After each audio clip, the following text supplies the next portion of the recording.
ಆತ್ಮೀಯ ನಾಡಬಾಂಧವರೇ, ಜನಗಣತಿ ನಮ್ಮ ರಾಜ್ಯ ಮತ್ತು ದೇಶದ ಭವಿಷ್ಯ ರೂಪಿಸುವ ಮಹತ್ವದ ಕಾರ್ಯ. ಇದು ದತ್ತಾಂಶ ಆಧಾರಿತ ನಿರ್ಧಾರಗಳಿಗೆ ಸಹಾಯ ಮಾಡುತ್ತದೆ. ಆರೋಗ್ಯ, ಶಿಕ್ಷಣ, ವಸತಿ ಮತ್ತು ಮೂಲಸೌಕರ್ಯ ಕ್ಷೇತ್ರಗಳಲ್ಲಿ ಸಂಪನ್ಮೂಲದ ಸಮರ್ಪಕ ಹಂಚಿಕೆಗೆ ದಾರಿ ತೋರುತ್ತದೆ. ಜನಗಣತಿ 2027ರ ಅಂಗವಾಗಿ ನಾವು ಸ್ವಯಂ ಗಣತಿ ವ್ಯವಸ್ಥೆಯನ್ನು ಪರಿಚಯಿಸಿದ್ದೇವೆ.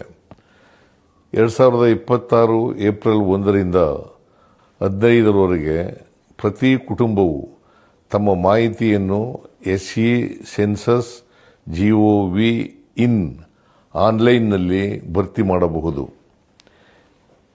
ಈ ಪ್ರಕ್ರಿಯೆ ಸರಳ ಮತ್ತು ಸುರಕ್ಷಿತವಾಗಿದೆ.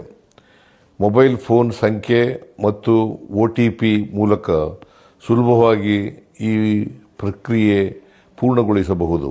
ಇದರಲ್ಲಿ ನಿಮ್ಮ ಭಾಗವಹಿಸುವಿಕೆ ಅತ್ಯಂತ ಮುಖ್ಯ. ಇದು ಕೇವಲ ಕರ್ತವ್ಯವಲ್ಲ, ಕರ್ನಾಟಕದ ಅಭಿವೃದ್ಧಿಗೆ ನಿಮ್ಮ ಕೊಡುಗೆ.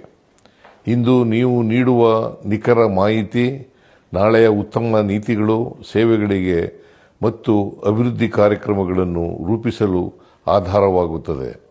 2026 ಏಪ್ರಿಲ್ 16ರಿಂದ ಮೇ 15ರವರೆಗೆ ಗಣತಿದಾರರು ಮನೆ ಮನೆಗೆ ಭೇಟಿ ನೀಡಿ ಮಾಹಿತಿ ಸಂಗ್ರಹಿಸುತ್ತಾರೆ.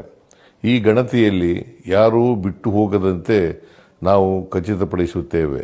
ಆದ್ದರಿಂದ ನಿಗದಿತ ಅವಧಿಯಲ್ಲಿ ಸ್ವಯಂ ಗಣತಿಯನ್ನು ಪೂರ್ಣಗೊಳಿಸಿ ಜನಗಣತಿ 2027 ಯಶಸ್ವಿಗೊಳಿಸಲು ನಾವು ಎಲ್ಲರೂ ಕೈ ಜೋಡಿಸೋಣ. ಧನ್ಯವಾದಗಳು. ಜೈ ಹಿಂದ್, ಜೈ ಕರ್ನಾಟಕ, ಜೈ ಸಂವಿಧಾನ್.